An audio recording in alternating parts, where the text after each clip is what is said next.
Buenas noches. Lo primero que te voy a pedir es un seudónimo para arrancar esta conversación. Hércules. Hércules.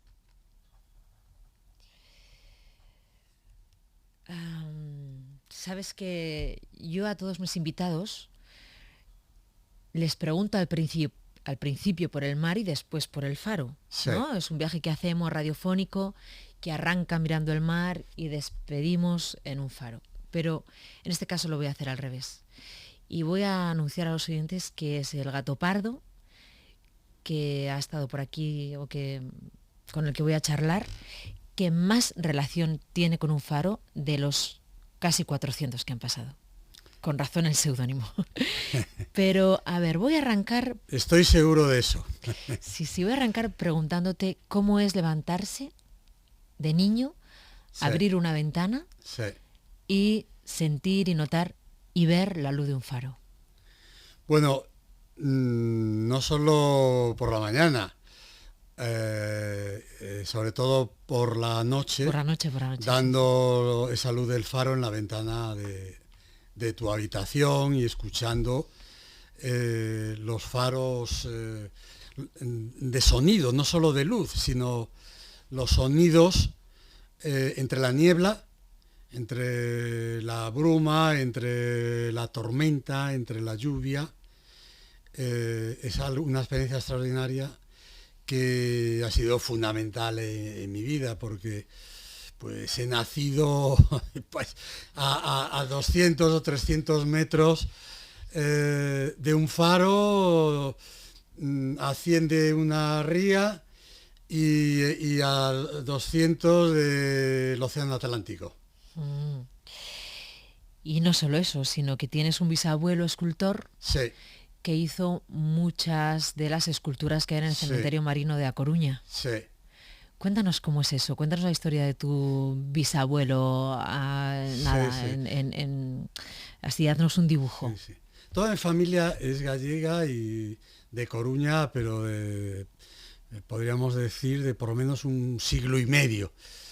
Pero de repente un día llegó a la ciudad un joven de 20 años, de Macael, de Almería, apellidado Molina, y se enamoró de mi bisabuela, que era la viuda de un general. Mi bisabuela tenía 40 años y él tenía 20. En una sociedad Eso, de una ciudad pequeña, eso fue un escándalo, ¿no? En la época. era una de las buenas familias, muy relacionada con Casares Quiroga, con el que fue ministro y presidente del último Consejo de Ministros con Azaña en la República. Por eso parte de mi familia tuvo cargos importantes en la República, en la Segunda República. Y entonces, fue así un pequeño escándalo local.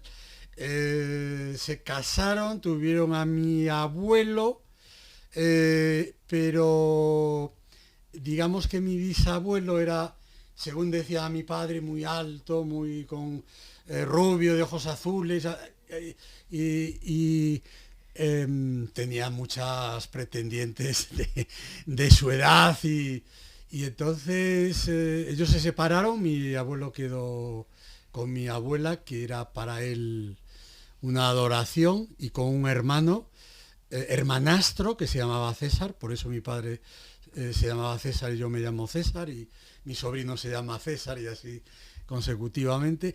Y bueno, él era Macael, están las grandes minas de mármol. No es yo creo que es el casi tanto mejor que el de Carrara, pero y entonces él montó una marmolería, lo que se llamaba antes una gran marmolería, que fue la más grande marmolería de Galicia, que pagó y ayudaba a muchas publicaciones literarias. Y entonces ese cementerio marino, que está en la ría, que es maravilloso porque da todo el mar, y donde están los panteones digamos de las familias más antiguas de la ciudad, porque ya hay otro cementerio fuera de la ciudad. Pues todos esos ángeles con tubas todos esos ángeles llorosos y todas esas esculturas de gran parte de los panteones pone Molina, Molina, Molina, Molina, ¿no? Y bueno, marmolería. Pero es que un cementerio marino tiene mucha enjundia, ¿no? Tiene un misterio especial, sí. Tiene un algo especial. Porque el olor del mar, la entrada de los... ahora ya los petroleros se ha construido un puerto exterior y ya el puerto, digamos, antiguo, pues ha quedado para los veleros, los balandros, los transatlánticos y eso. Pero ese pase continuado de navíos, ese paisaje abierto, esa playa de San Amaro abajo, pues da una vida, ¿no?, dentro de ese espacio que, como todos los cementerios, es un poco triste, donde hay enterrado gente muy importante, por ejemplo Venceslao Fernández Flórez. Allí estuvo Rosalía enterrada durante muchos años. Rosalía de Castro. Y ¿tú conoces algún epitafio que te llame la atención de ese cementerio marino, que recuerdes cuando has paseado por ahí? Allí está enterrada Juana de Vega. Juana de Vega era, aparte de una ilustrada, era la mujer y luego viuda de Espoz y Mina, uno de esos generales de la época napoleónica, de las guerras contra Napoleón y luego de esas sublevaciones permanentes contra Fernando VII. Juana de Vega había sido una de las institutrices de Isabel II. O sea, que era una persona importantísima. Y tenía su casa en la calle Real, en un sitio maravilloso, donde recibía a todas las tertulias, todas las señoras ilustradas de la época y tal. Entonces, Espoz y Mina murió en el exilio, porque claro, entraba, salía, quiso sublevar a Galicia, porque el padre de Juana de Vega tenía muchísimo dinero, pero nunca se atrevió. Entonces murió en el exilio y bueno, fue un follón. Entonces, cuando murió, él está enterrado en Pamplona. Pero ella hizo que le arrancaran, entre comillas, el corazón. Y entonces, en la tumba del cementerio marino de San Amaro de La Coruña figura: aquí yace Juana de Vega, junto al corazón de su esposo, el general Espoz y Mina. Eso me parece sí, tremendo. Pero es más, tremendo. El corazón ese, como ella vivió mucho más tiempo que él, lo tenía en su mesilla de noche. Lo tenía en su mesilla de noche y estuvo con ella compartiendo su vida durante muchos y muchos años en los que fue ella viuda. Entiendo que putrefacto. Bueno, yo no sé si estaría embalsamado en algo. Sí, como, sí, ese corazón encima de la mesilla durante años. Pero ahí estaba con él, porque le tenía una devoción tremenda, tremenda. Es ese romanticismo del siglo XIX que aparece cotidianamente en personas que fueron importantes, porque ella fue muy importante, y bueno, y sus memorias son fantásticas, ¿no? Y el personaje y todas las historias, ¿no? Pero digamos que no son así como de primera línea de fuego, ¿no? Pero tienen este detalle del amor hasta el fin del mundo y yo me entierro con su corazón. Sí que había una buena historia, ahí. Una buena historia, sí. Una buena historia en ese epitafio. Es verdad que cuando murió tu bisabuela, sí, tu padre te dijo: vámonos a caminar porque caminando se arregla todo, y te llevó a la Torre de Hércules, al faro. Sí. No era mi bisabuela María, que vivía en esta casa, que se había casado con su primo. O sea, no era la joven, joven cuarentañera que se casó con el veinteañero, ¿no? Es la otra.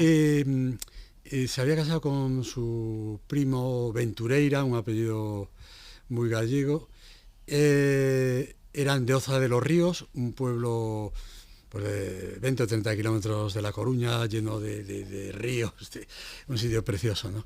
Y era la que me hablaba en gallego, y era la persona que luchaba conmigo y la que me enseñó pasar horas mirando por la ventana y diciéndome quién era cada persona y a dónde iba y dónde venía y contándome historias y eso, ¿no? Cuando murió ella, que asistí de niño, tendría 12 o 13 años, a todo su final, que era morirse en casa, rodeado de sus familiares, y eso era bastante...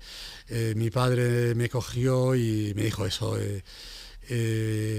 tu bisabuela se ha muerto, vámonos hacia la torre, que todo se arregla caminando. Y son esas frases, él era muy de frases, me quedó siempre en la cabeza, y ese caminar hacia la torre, que era caminar hacia ese protector. O sea, cada ciudad tiene un elemento protector, ¿no? Que protege a toda la ciudad, pero nada semejante a una torre, a la luz de esa torre y a la fuerza de esa especie de rascacielos, ¿no? ¿Por qué César Antonio Molina se ha puesto Hércules de seudónimo? Bueno, porque es la torre de Hércules, y fue Hércules el que mató a Gerión y quien lo llevó a enterrarlo en ese lugar donde está la torre de Hércules. Que es el faro en funcionamiento más antiguo del mundo. Es el faro más ¿eh? antiguo del mundo, y es el faro del que yo tengo el honor, siendo ministro de Cultura, de haber conseguido para él que fuera patrimonio de la humanidad. En realidad, lo he dicho siempre, que la ciudad y el faro se lo debo a mi madre, porque mi madre, cuando me nombraron ministro, lo primero que me dijo fue: como no consigas que la Torre de Hércules sea patrimonio de la humanidad, no se te ocurra volver a La Coruña, porque la primera persona que te echará seré yo. Reuní a mi equipo... Mari Carmen, ¿no? Se llama tu madre. Sí, Carmen. Carmen. Reuní a mi equipo directivo, sobre todo al director general de Bellas Artes, a José Jiménez, y le dije: mira, yo os cuento eso, y yo no estoy dispuesto a no volver a mi ciudad, vosotros veréis. Y nos pusimos a trabajar con Touriño, que era el presidente de la comunidad de la Xunta de Galicia, con el entonces alcalde de la ciudad, y en muchas reuniones con la UNESCO. Pues yo tuve el honor de conseguirlo, aunque fuera un mes y pico después de haber cesado como ministro, cosa que no puedo perdonar a alguien. Vale, porque tú fuiste ministro con Zapatero. Sí. Has sido director de Instituto Cervantes, director de la Casa del Lector, tienes la orden de... Sí, o sea, yo creo que tienes todos los méritos. Bueno, o sea, todos los trabajos. Caballero de la Gran Cruz de la Orden Carlos III, eres Caballero de las Artes y las Letras en Francia, en Italia, sí, en Bretaña, en fin, bueno, muchas cosas. ¿Por qué dices? Causa por una de las universidades más antiguas, que se llama la Orientale, que es de Nápoles, que es después de La Coruña y de Madrid, mi ciudad favorita. ¿Cuántos libros tienes escritos? Más de 30. Sí. Más de 30. ¿Por qué has dicho con cierta inquina lo de no le perdonaré a alguien que me cesara un mes antes de que lograra eso? Porque para mí, creo que he hecho como todo el mundo, luché por la cultura de nuestro país y por todo, ¿no? Pero eso para mí era, ya digo, desde niño, o sea, era una cosa que yo me debía a mí mismo. Bueno, pero perdón, y se lo merece la Torre de Hércules. Claro, por supuesto, quiero decir... porque es el único faro, primero es el único faro, eso, que está en funcionamiento desde hace más de 2000 años, el único faro. Y no existe ni el faro de Alejandría. Decir, eso ya es... Bueno, existe el faro de Malta y todo eso, pero esos son recién llegados. Claro. Pero es que la Torre de Hércules ha estado en permanente uso desde hace 2000, y así lo pone la piedra, que pone la piedra del constructor, romano, en fin.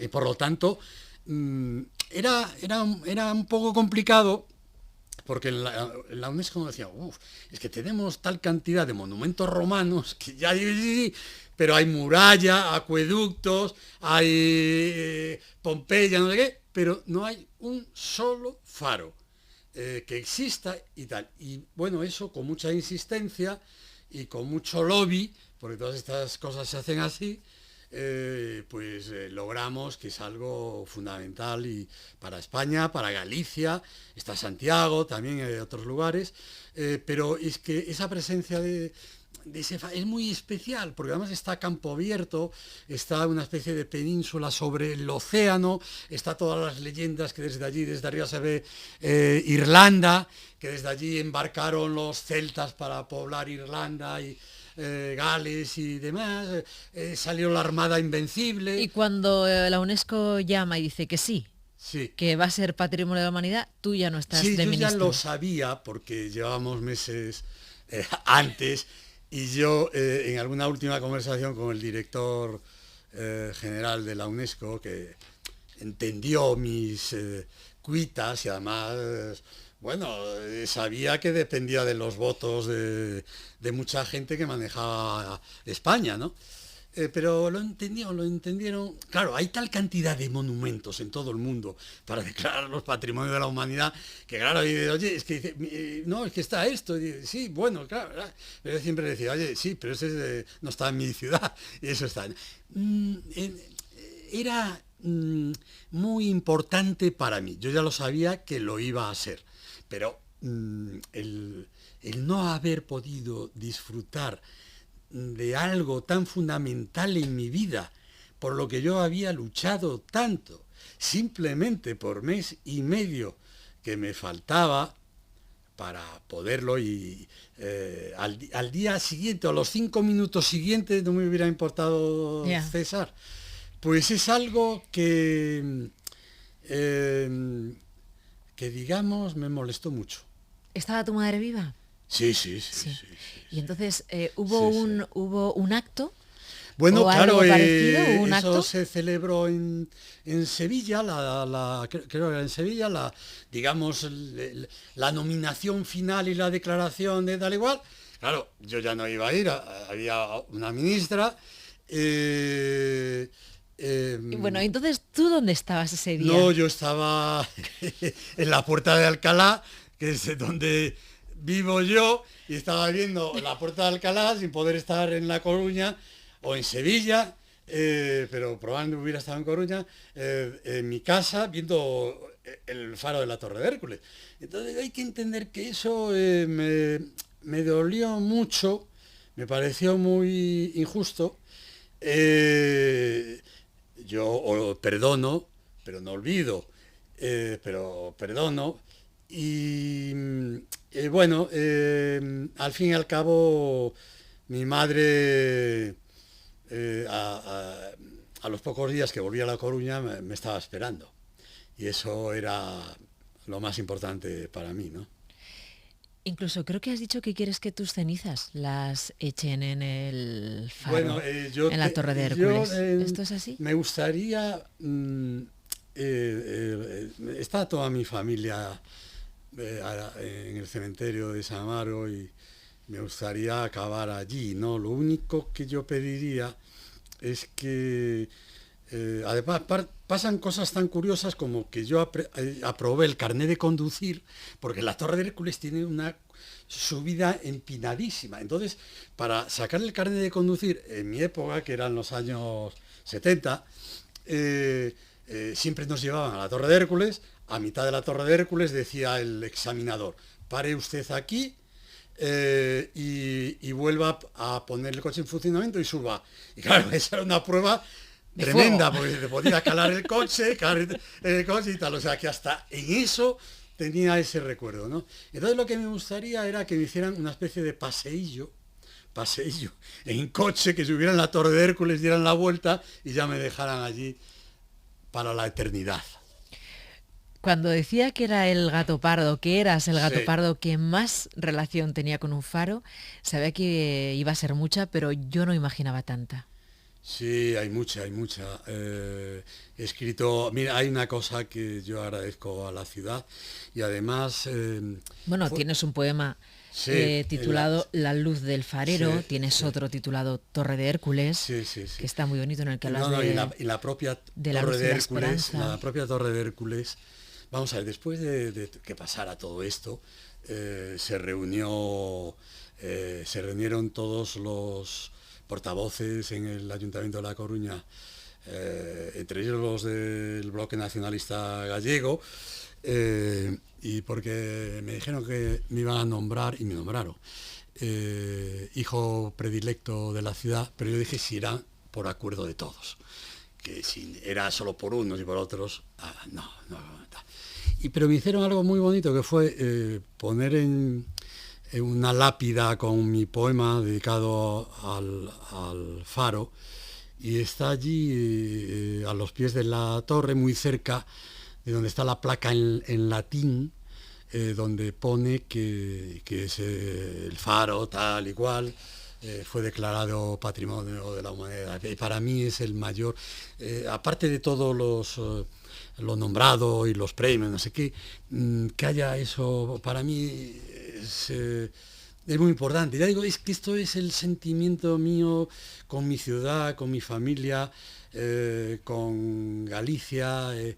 Es algo muy, somos muy panteístas.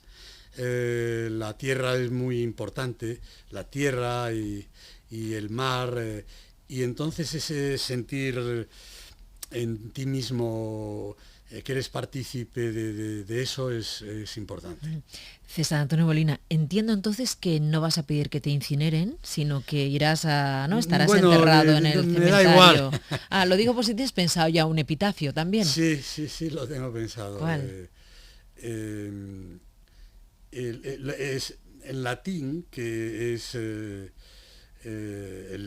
mi nombre, y pondrá eh, lector, en primer lugar lector, escritor y caminante.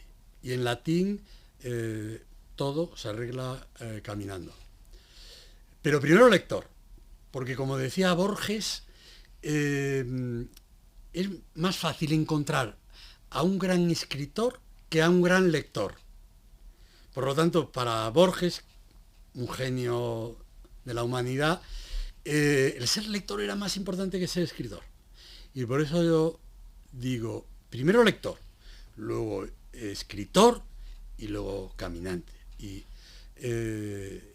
todo se arregla caminando, que es un dicho también que tiene su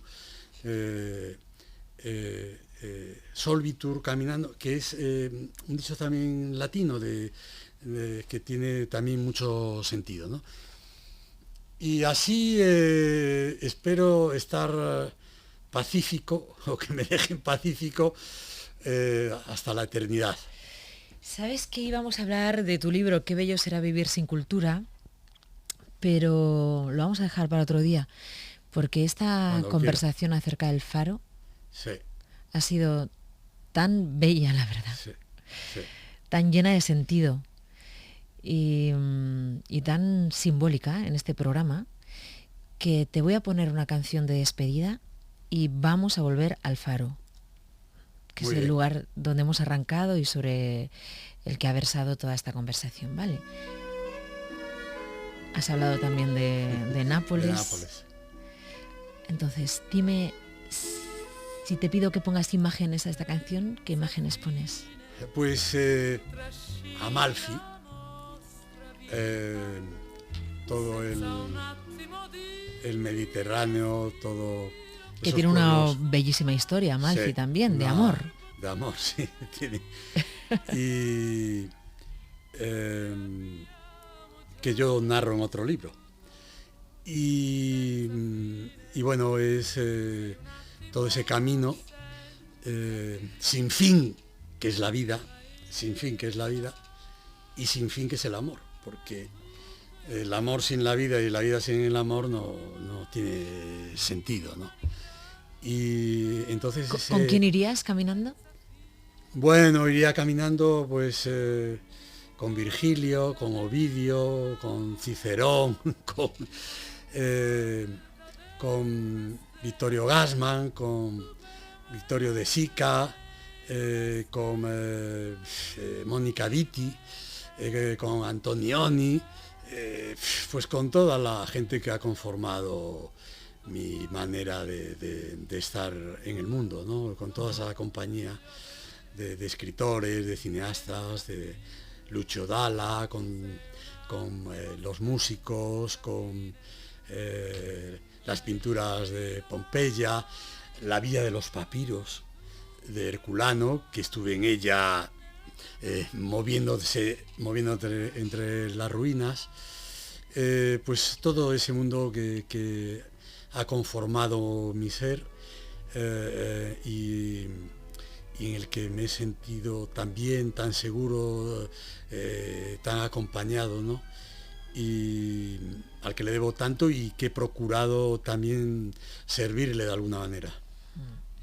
César Antonio Molina, gracias por venir al Faro. Nada, encantado. Buenas noches.